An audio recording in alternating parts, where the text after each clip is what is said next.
In this class, we are going to discuss about characteristics of a DTA curve and the factors affecting DTA curves. And before that, so already we learnt about what is a differential thermal analysis, that is DTA. DTA is a technique in which the phase transitions or chemical reactions can be followed by the observation of the heat absorbed or liberated. Actually, the temperature difference between the test sample and an inert reference sample under controlled and identical conditions of heating or cooling is recorded continuously as a function of temperature or time. Therefore, in this technique, we are observing, that is, um, heat absorbed or the heat liberated in the sample. After that, we are um, analyzing the temperature difference between the test sample and the reference material, and we are plotting the graph between the temperature difference and the the temperature or time. So in differential thermal analysis, we are observing the heat absorbed and heat liberated in the sample, and then we are plotting the graph between the difference in the temperature and the temperature or time. We are plotting between the difference in temperature and time or the temperature. So if we plot the difference in temperature and the temperature or time, we are getting the plot like this. In this plot or in this graph is called as thermogram of differential thermal analysis. When we see the figure and in the graph, here there are two changes are occurring in the analysis. That is, we are getting here the two peaks, here the peak 1 and you are getting the peak 2. So by using this peak, we are going to analyze. Here it shows that the peak 1 here we have. So this is the peak occurred due to the exothermic changes. This is due to exothermic changes, and the peak observed, this is due to endothermic. Here we have observed the exothermic peak due to the, that is, liberation of the heat energy by the sample. We are getting this peak, and we are getting the another peak, that is the endothermic peak. This peak is due to the absorption of heat energy. So these two major peaks are very important in differential thermal analysis curve. And here, so this is in the negative part and this is in the positive part. This is exothermic and this is endothermic.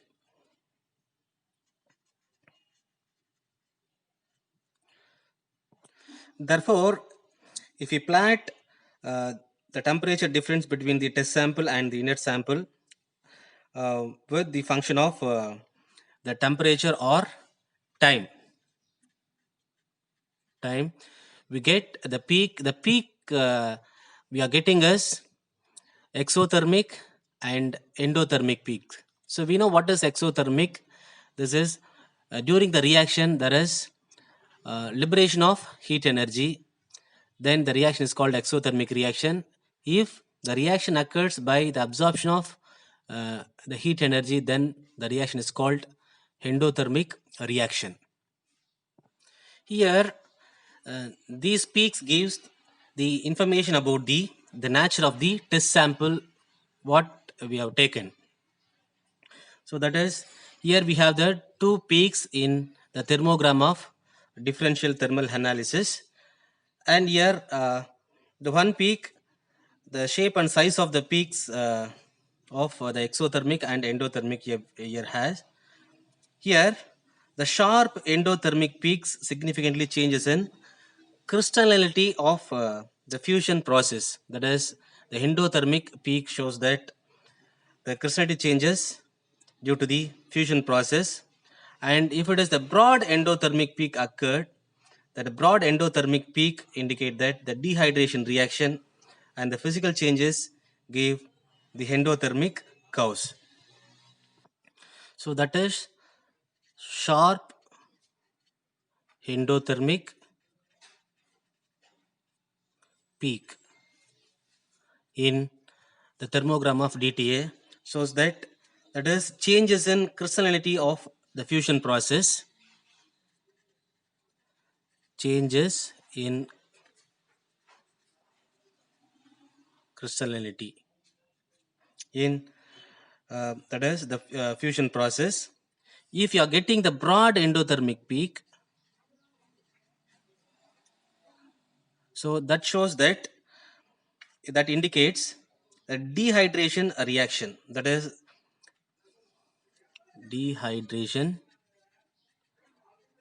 reaction, which means in if you are we are getting the endothermic peak, which shows that there is physical changes occurring in this test sample. And if you are taking, if it is any chemical changes occurring in the sample, that shows that, so that is that shows that the exothermic changes in the sample. That is, if the chemical changes occurs, so that is that the chemical changes may be the particularly oxidation reactions or the some other reactions or the elimination reactions, so which shows that the exothermic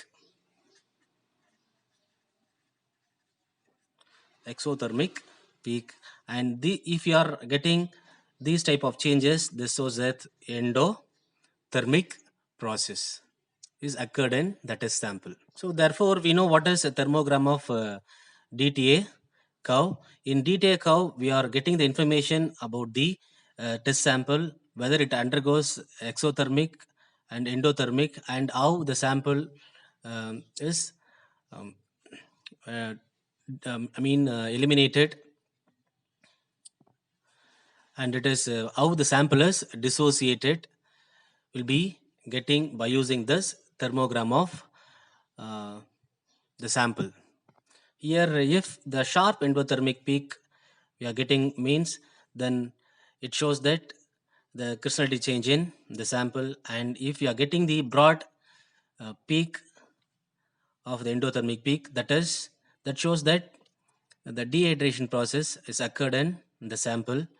So these two are, the endothermic peak shows that only the physical transition or the physical transformation of the sample. But if there is any chemical changes occurs like oxidation, that shows that, though if we are getting the exothermic peak, that shows that there is chemical changes occurred in the sample. Now we shall take an example and discuss the differential thermal analysis curve. We shall take an example that is calcium oxalate monohydrate. Here this is calcium oxalate monohydrate.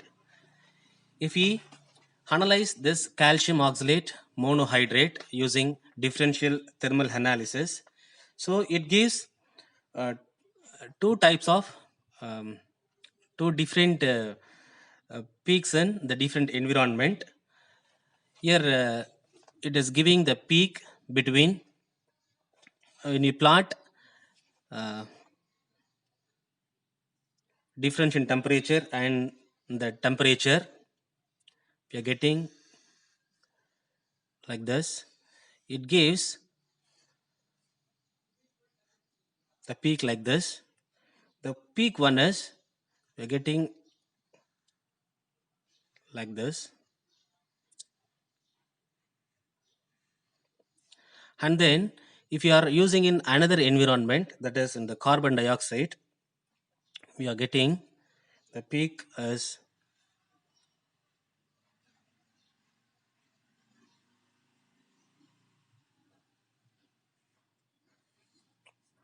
we are getting like this.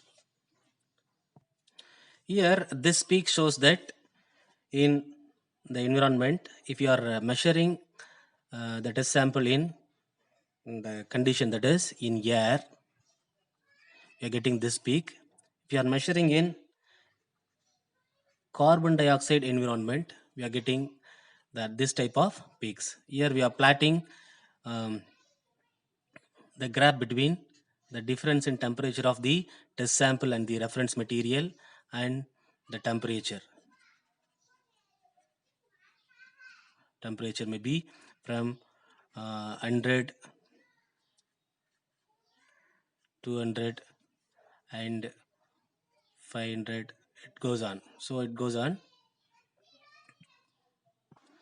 If you are measuring DTF or calcium oxalate monohydrate, we are getting this type of peaks in two environments. In air environment, we are getting 3 peaks, 1, 2 and 3 peaks. And likewise, we are getting here in there is we are analyzing in the carbon dioxide environment. It is also giving the 3 peaks, 2, 3.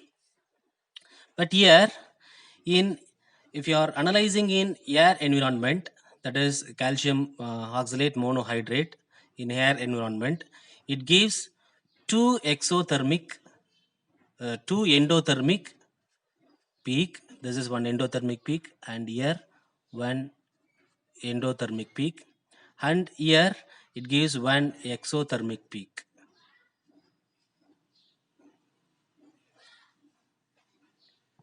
So in air atmosphere, we are getting two types of peak. One is endothermic peak, the two endothermic peaks and exothermic peaks. Totally, we are getting 3 peaks. Two types of peak we are getting, endothermic and exothermic peak.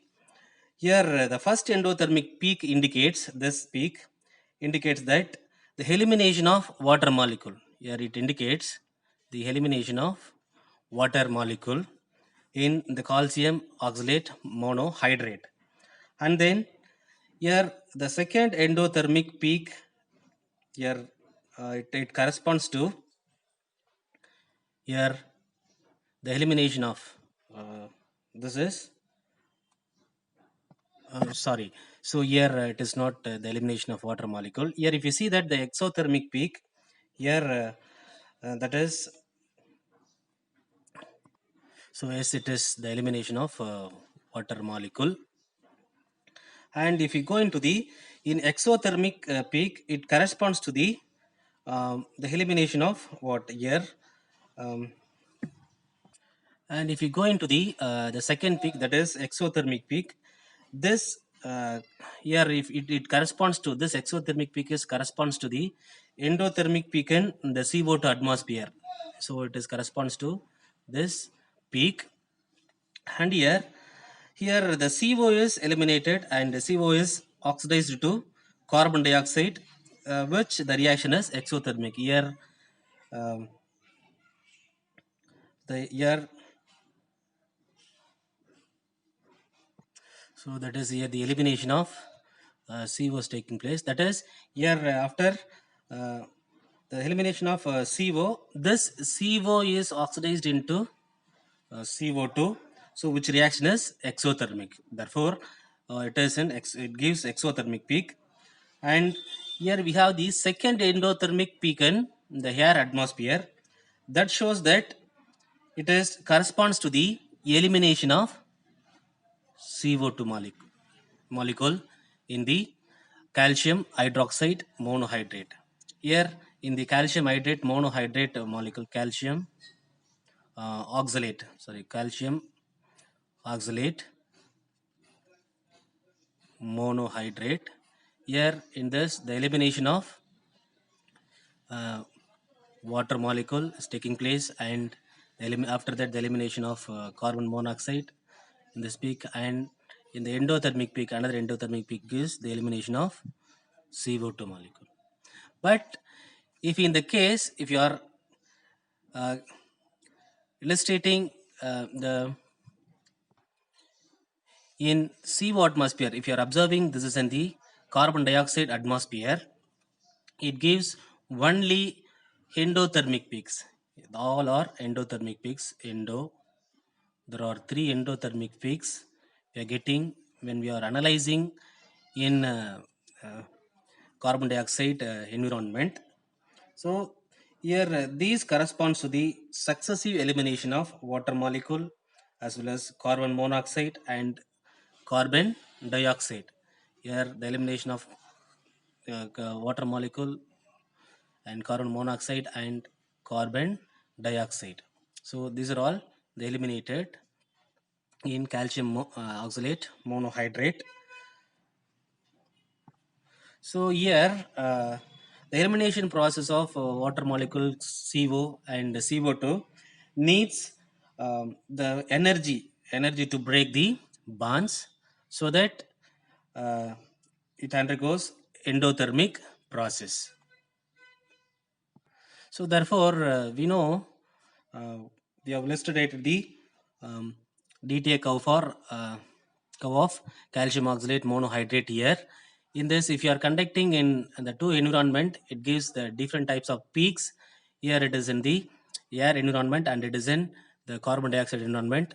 So both are giving three peaks, but in air condition, air environment, it gives two endothermic peak and one exothermic peak. Here the endothermic peaks are due to the elimination of water molecule and carbon dioxide molecule, and the one exothermic peak obtained in air is due to the elimination of carbon monoxide. That elimination of carbon monoxide, that is oxidized into the, because it is in the air environment, so that it is oxidized into the carbon dioxide. But if you are conducting this is in the carbon dioxide environment, but all peaks are in endothermic, we are getting as endothermic peak due to the absorption of heat, because so these elimination needs energy uh, to get elimination, so that it gives endothermic peak in carbon dioxide environment. So now we understood the thermogram of differential thermal analysis using calcium oxalate monohydrate. Now we shall see some of the factors affecting differential thermal analysis curve. There are two major factors affecting differential thermal analysis curve. So they are sample characteristics and instrumental characteristics. In sample characteristics,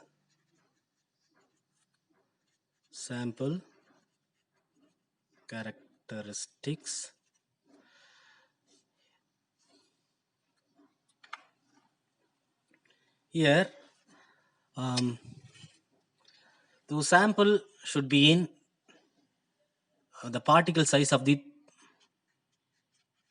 particle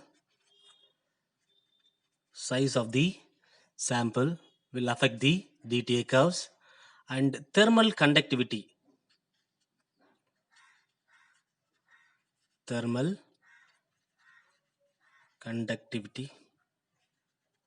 it also affects the DTA curve, and packing density, amount of the substance, and swelling and shrinking of the sample, or the sum of some other factors affecting due to the sample, due to the sample.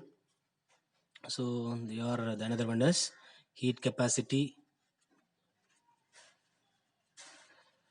So another one is packing density,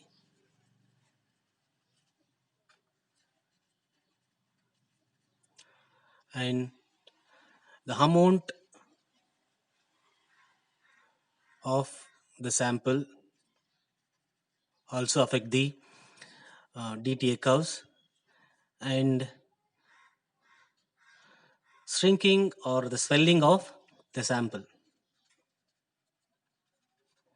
shrinking and swelling. That is, the sample may reduce, the size of the sample may reduce, or it may expand. It will affect the DTA curves, shrinking and swelling of sample. So these are the some of the factors affecting DTA curves in sample. That is, in sample characteristics, in sample wise, we see that the particle sizes affects, so that we should take the small size of the particles, and thermal conductivity and heat capacity, packing density of the sample, and amount of sample, how much we are taking for analysis, also affects the um, DTA curve and shrinking and swelling of the sample. And another factor, that is instrumental factor, which affects the DTA curve. So instrumental factors may be due to the uh, this maybe the furnace atmosphere,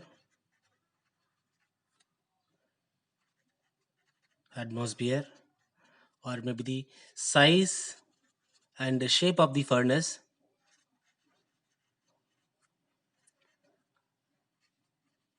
and the material with which the sample holder is made. Material of sample holder, and then the geometry of the sample holder. Geometry also affect the DTA curve. Geometry of the sample holder, and the heating rate,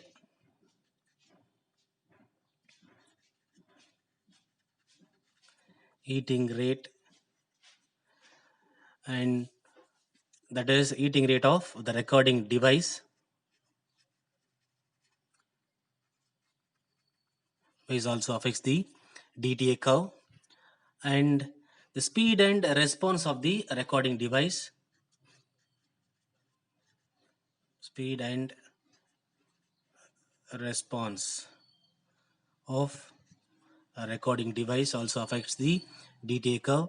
The, then, so location of the thermocouple in the sample chamber also affect the DTA curve.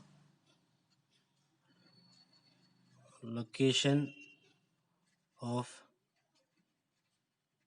thermocouple, that is in sample chamber.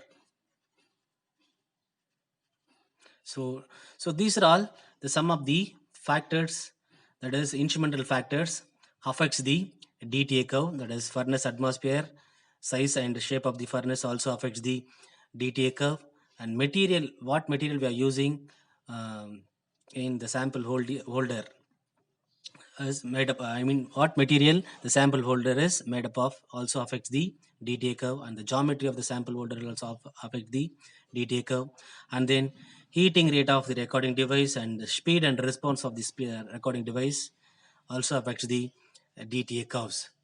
So, and then the location where we are locating the thermocouple is also affects the DTA curve. Uh, so far in this class, we learnt about the characteristics of DTA curves.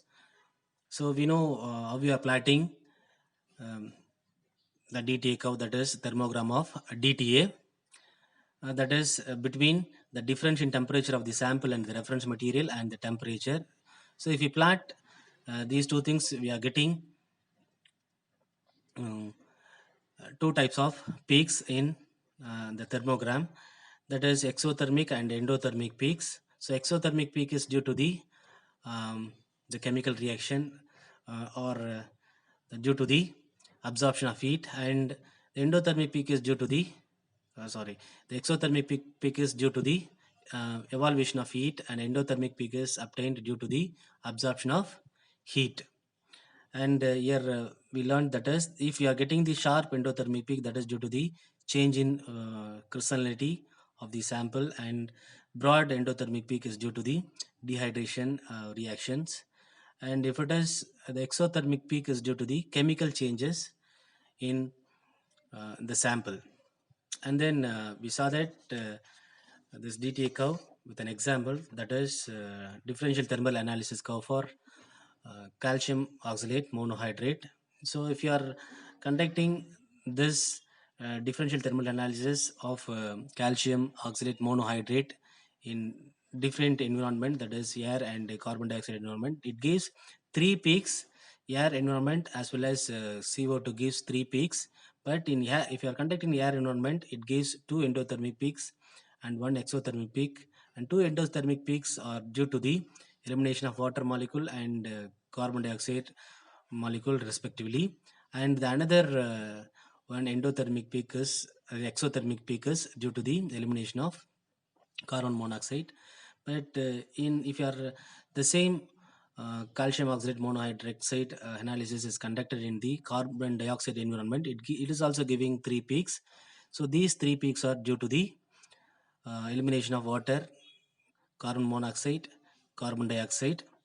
But here we are getting, so there is no oxidation of carbon monoxide, so that it is giving three peaks, and three peaks or endothermic peaks.